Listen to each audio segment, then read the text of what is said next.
You do not hate journalists enough. You might think you hate journalists enough. You do not. However much you hate them, not nearly enough. And your job is? I am a staff writer.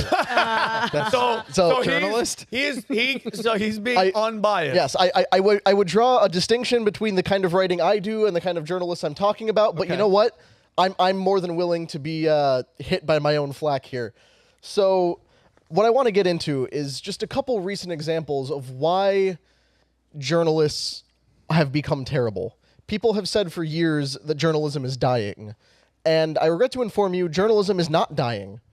Journalism is dead, buried, decomposed, resurrected as a shuffling undead corpse, and now roams around trying to consume innocence and goodness and make everyone dumber in the process. So where I want to start with, this absolutely mind-blowing headline from The Independent from just a few days ago. It's like they threw. Wait, this is a joke. Yes. This is a joke. I checked this to make sure it's not a Babylon Bee headline. How climate change is hitting vulnerable Indonesian trans sex workers. Well, how do you fit all that in there? And I can only imagine. I gotta admit, I'm reading that article. Yeah. I see that headline, and I'm reading it out of pure lunacy. But I got a hard copy of it here that I can give to anyone who God. wants to read it. Please continue. Here's the copy. You know I'm not making this up. I printed the article Yeah. because it is that insane.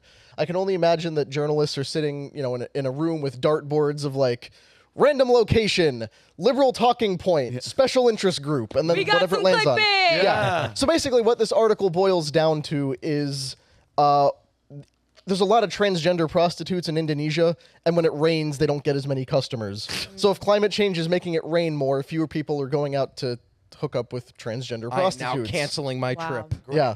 And so, that's what the Indonesians have going for them, apparently. Nowhere in the article do they ever clarify how this is possible or address the underlying premise of whether climate change is actually a real thing. Because according to all the rainfall data, it's not raining any more in Indonesia now than it was 15 years ago. But, when you're a leftist journalist, you don't have to answer these questions. You just make the argument for your special interest group. Our next one. You might have heard about all the women in New York getting punched in the face recently. Yep. Just random people Why I'm wearing walking these around. shoes. Yeah, Come on. exactly. Yeah, she has shiny... You can't see it in her camera angle, but she has very spiky shoes. Yeah, they're no joke. So Salon, which, is not regarded as, the most cutting-edge news outlet in the world anyway, they have this one. Men punching random women in New York City. No. A desperate last gasp of the male rage fueling MAGA. No, this is not real. These are clearly the same guys who choked out Jesse Smollett in Chicago. They yell, "This is MAGA country," as they punch women. I believe we have one of the videos of the woman, or one of these women. Kelly, if you can roll that for us. This is the TikToker that got punched? You guys, I was literally just walking, and a man God, came up that's a and knot on punched her me in head? the face. Oh my God, it hurts so bad. I can't even talk. Literally, I fell to the ground, and now this giant goose egg is forming, and I'm like, And nobody helps her. Nobody cared. oh my God, it looks so crazy. There are a few dozen of those incidents all across major cities, New York and other places. Can I interrupt for yes. one? Yeah, go. Of course. I have to. I live in New York. This circled in that same group chat. Everyone was probably on a mental health day that day, actually. Probably. So I got to my phone late, but some of my friends were complaining about this, talking how scared they are to go outside now, blah, blah, blah. These same friends, guess how they voted? Guess how they voted? Let me guess. Democrat, and they're going to still vote Democrat this upcoming cycle. That's right. That's what I thought. Because Orange Man bad. Yeah, so they arrested a few people in connection with this. Let's just say they're not the typical MAGA voter, and leave it at that. It's not Clem in a MAGA hat and coveralls who's going around punching people, yelling out, "This is MAGA country." Yeah, and some of them might be coming from a shithole country. Hey, be careful. Those are cultural enrichers. Yeah. He's just getting my bad. But guess what? It is what it is, and I say that. That's a culturally enriched hematoma that's forming on her face right now. But on a much more serious note, I want to transition over into like what the actual effect of this is, because it's not just these ridiculous things about transgender Indonesian people and MAGA people punching New York women. Bring us to the story of Dexter Reed, who is a 26-year-old guy who was just killed by police in Chicago. And this is the headline. Murdered by police. Yeah. Police fire 96 shots in 41 seconds, killing black man during a traffic stop. Yeah. Saw this. Obviously, horrific. Oh my God! If you just read that, Connor, not to interrupt, if you just read that, it looks like a firing squad college photo. He looks like he's never done anything wrong in his life. Go Yeah. ahead. Well, what? He definitely didn't get the belt. Yeah. What actually happened is that during the traffic stop, this guy shot at cops 11 times before they returned fire and weird. killed him. In that photo, you wouldn't see. It doesn't seem Yeah. that person would do that. They stopped him because they noticed he was not wearing a seatbelt. That's a offense worthy of getting pulled over. Yep. And they were like, "Oh, can you roll your window down?" And he wouldn't. They said, "Okay, can you open your door?" And he wouldn't. So they tried to open the door, and he pulled out a gun and started shooting at him. Oh my God. But of course, the media is more than willing to run with the headline of, "Oh, they just blew this guy away for no reason." They're putting videos of his mom out there saying, they killed him, they stopped him for no reason, and they shot him. No, they stopped him for committing an offense that's worthy of getting a ticket. Then he pulled a gun and started shooting at cops. Yeah. In what scenario does shooting at cops go well for you? No, and General, just really fast. When you see that, General, do you think that narrative and that type of headline is something to push us to a limit to make more civil unrest like they did with the George Floyd and the riots? Is that something that you see the pushing us? Yeah. I mean, it's all part of this nesting of the narratives at the local, the national, international levels of the Democrats wanting to divide us to maintain power, and just think about the level of distrust that's created with a headline like that. And I also think about, because journalists, for the most part, in the corporate media, I don't count Caitlin in this at all. Or Connor's amazing writing. They're operatives. Yes. They're intel operatives. They're Propaganda. They're operators trying to achieve a specific end. They're not reporting. And think about, conversely, what happened to Catherine Herridge last week. CBS News reporter, very well-known reporter for very fact-based reporting, investigative journalist. She was exposing government corruption. She got kicked out of her office. Perp walked out of her office. CBS News locked it and then absconded with all of her files, all of her electronics, all of her investigative journal, burned all her sources. Oh my God! Yeah, this is a huge story, and you think about these kinds of. Won't hear that on mainstream media. She was was she in front of Congress yesterday? Yeah. Yeah, she called it journalistic rape. Yeah, And bear in mind, she just got, before she was fired, a bunch of documents about the Hunter Biden story, about all his corruption and everything. And General, she's the one, I believe, she was on one of those networks, and she said, "There's a Black Swan event coming." Oh, then it's definitely happening. That's what I wanted to bring it back to. Yeah, to please, to go the ahead. general's point of they've just found the next election year George Floyd. Look at how well that worked for him in 2020. Yeah. Right. Sure enough, during an election year, oh look, police are evil and they killed another guy. Let's get the crying mom on camera and talk about how this is an evil, systemically racist country and all that. But how scary is it that narrative works? Yeah, It works. every time. Americans fall every for it. time without Right. fail. It works. But like you mentioned earlier, Caitlin, people are waking up. Yeah. It works, but not as well. The effect is wearing off, and in the last 6 to 8 months, journalists have really been getting their comeuppance on this. I believe we have a graphic of just a few of the reports we've done on that, showing how many people, how many different organizations have shut down. These are all just a few of the reports we have on VT.com, but the next graphic will show just how many people, or how many organizations have either shut down, had mass layoffs, or had to restructure.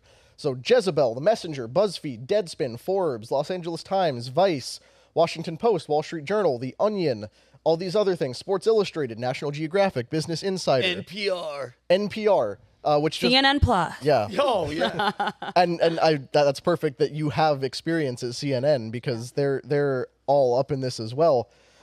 These are all places that either laid off their entire staff, sold the business to somebody else, folded entirely. One example I want to give is Deadspin. I don't know if you guys are familiar with this. It's a sports outlet that is extremely liberal. Rob, did you? Well, I was just going to say the fact that Vice closed, and look at their Yeah. YouTube channel. You go to their YouTube channel, and their videos got tens of millions, if not hundreds of millions of views on some of those videos. And being in that industry, I know how much revenue that can generate, and that still wasn't enough to offset the cost of running that operation. So it makes you question, how much were they actually spending in their investigative reporting? How much were they paying their reporters? Because like they're closed completely. The website's gone. It's gone. The YouTube channel's still there, but the website's done. They're no longer posting to it, correct? Yeah, they've shuttered the website. They're looking for studio stuff. Vice once had a valuation in the billions when it started, and then they collapsed into writing headlines like the one from The Independent.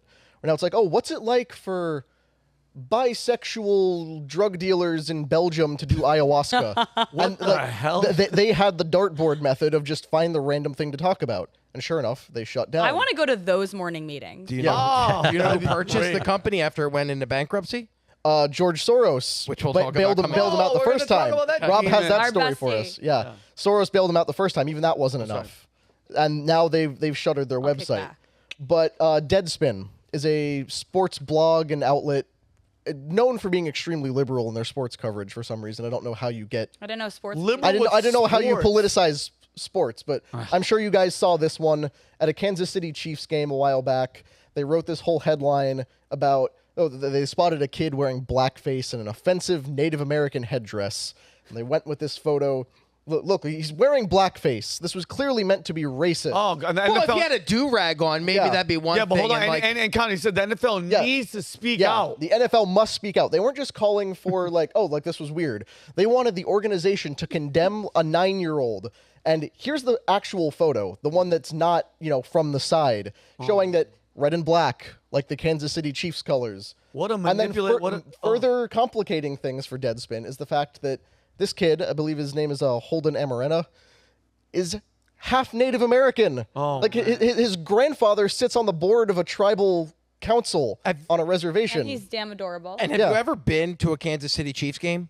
I went to Arrowhead last year when the Dolphins played the Chiefs. Yeah. There were tons of people there dressed in face paint and had the tomahawks. They were banging on the drums. They treat it like wrestling for some of these sports teams. Eagles fans paint their faces green, so a kid painting his face, the color of the team colors is racist. But look, but not to cut you off, but look at how great they are. I mean, they tried. I'm not giving them credit, but look at that one shot, and somebody went, "Get on that." He's fucking racist. They're making this course. happen. Yeah. But I love Who has time to look into that? No, yeah, exactly. No one reads past the headline. Right. No Yeah. one's going to see the other photos that are in Exactly. there. And of course, the kid's family filed a lawsuit. It's going very well against the parent company. There's probably going to be a giant payout. Good for 'em. Deadspin was just sold to a European publishing company. Everyone at the company was laid off, and the brand is essentially dead after that. And that parent company they're also the ones who control The Onion, which has tanked recently. Used to These be are the funny. stories that make me And smile. that goes to Kaylin's point. It's slowly the awakening. I mean, it's happening. gradual. Even satire in sports are not gonna cut it if they're politicized and used to push propaganda. Well, math is racist now, Yeah. apparently. I don't know if you guys knew don't that, even Yes, but- and start with me. then we get to the Los Angeles Times that was a very distinguished, respected publication. They had this headline not too long ago: "How white and affluent drivers are polluting the air breathed by LA's people of color." What the? That's a joke. That's not real. Which is basically if you're I rich, kind of want to frame that one. if you're rich and white, you drive in a car that goes on a highway that might be, contributing to smog in black neighborhoods that you pass through or something. It's very poorly defined, but like this is what even established, respected outlets have collapsed into. It's just random leftist bullcrap that they push to do. It's printed by a newspaper? How do they get the newspapers to the newspaers? I don't know. By I'm putting assuming them on news trucks and driving them through probably. the cities, probably of Seems that color. way. the general looked like he was about to jump out of his pants. General, what do you have to say about that? It is part of that connective tissue. Yeah. They're told what to say. They're told what headlines to put in there. The progressive left has to reinforce this narrative. They have to continue to divide us. They want people reading that, and they want people hating each other. That's intentional. This is not just some Reporter. lackey, Yeah. not smart, not knowing what to write. This is very intense. This is Major League Baseball World Series Democrat play while we're playing AAA ball. This is so intentional, and it's all the way up, and it's nests one level to the next level. May I ask you a question? Sure. So earlier you also mentioned the Democrats playing the long game and the Republicans playing minor league ball in comparison to that. How do Republicans shift that strategy to start playing the long game like the Democrats to compete? Because if they don't, it's not going to be in our favor, especially with an election coming up in 8 months. Well, I think that this is really, from my perspective, where Donald Trump comes into play. Okay. You look at all the slings and arrows that he's taken and his intestinal fortitude to continue to drive on. What's the easiest decision for Donald Trump? Peace Play out. golf every day? Yeah. Let me go enjoy the rest of my time. No, he's staying in the game because he knows he's right, because he knows that if he doesn't stand up against the lawfare, against these kinds of headlines and all the insanity that's been thrown his way, everybody else is next, and it's already happening. You go through a nomination process nowadays, like I went through, and several other people went through. You just get just villainized, and it's brutal. So who wants to do that? Catherine Herridge being pulled out, locked up, and who wants to be an investigative journalist now and tell the truth? And it is all this reinforcing overlap play. So for the conservatives, for normal Americans, we have to have those role models that you talk about that allow us to hitch our wagon to somebody and say, you know what, that's normal. That's good. And thank God for Elon Musk for allowing free speech, because 42 billion wasn't the cost of Twitter; it was the cost of free speech. And so when you put all that together, you see the Republican Party, that you see this paper thin majority in the House. And you see the division in there, and I assume that everybody is a decent person wanting to do the best that they possibly can. Could be a wrong assumption, but I always make that assumption. And they are having a real hard time. They got rid of Santos. Yeah, Santos may be a crazy bad guy, but the Democrats wouldn't do that. They didn't do that to the guy who pulled the fire alarm. Oh, no, they needed that warm body for a vote. Oh, of course. Right? Yep. And so that's the difference, right? Huge. And so we have to find a way to play political hardball in a way that matches the way the Democrats do it, because they are lockstep. And they are locked, and part of it is the media, which is the reinforcing fires. The corporate media comes in and will annihilate any individual on the other side, or even a Democrat that breaks the narrative. They get smothered. They get just blown away by the nuke missiles coming in from the NBC, CBS, etc. I think that's why people are so afraid of Bobby Kennedy. I think that's why a lot of people are scared of him, because he doesn't really fit the molds. Right. Like, we all know who Donald Trump is by now. We know what he stands for. We know the narrative. We know his playbook. But Bobby Kennedy, he's also someone that does not have to do this. He doesn't have to put himself on the line. Right. He's in real danger there. That's a really great by point. doing that. Oh, huge. And the fact that they openly are like, we're not giving you Secret Service protection. Basically, you know what that says to me? Good luck. Because we know Good luck, people out wink, there- wink. Yeah, they had some guy that was trying to dress up with a gun and get near him in Los Angeles, a mile away from where his Think of father how criminal that is. His father, his uncle, both assassinated. Here's another Kennedy running. Give him some Secret Service protection. Jesus Christ. Well, spin the face. And How hard a decision is that? And it shouldn't be a decision, but that just shows out in front of. They're not even hiding it. Yeah, the Biden so in our administration face. basically, listen, we can care less that your family's been murdered and allegedly by the government.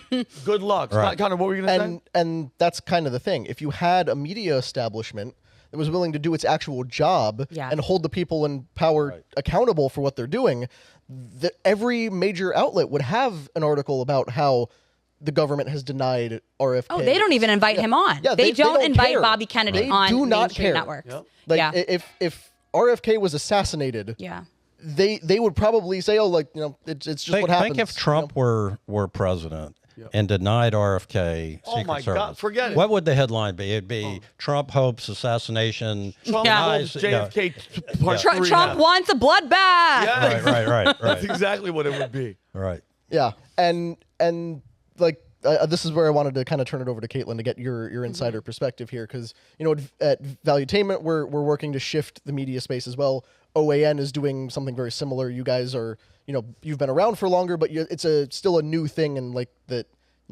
it's not the Fox, that's the big establishment outlet. So like what do we do to move the needle on media like this? Like, do we just keep pushing like we're doing and wait for all of them to get laid off because they suck at their jobs, or like what word do you suggest? that I've noticed is fearless. There have been so many times in my young career that we all pretend, right, that it doesn't get to us. Conservatives in this media space constantly are giving speeches and saying, we stand strong. We're like Teflon done. It doesn't get to us, but it does. It does. It's deflating at times. It's depressing. It's discouraging.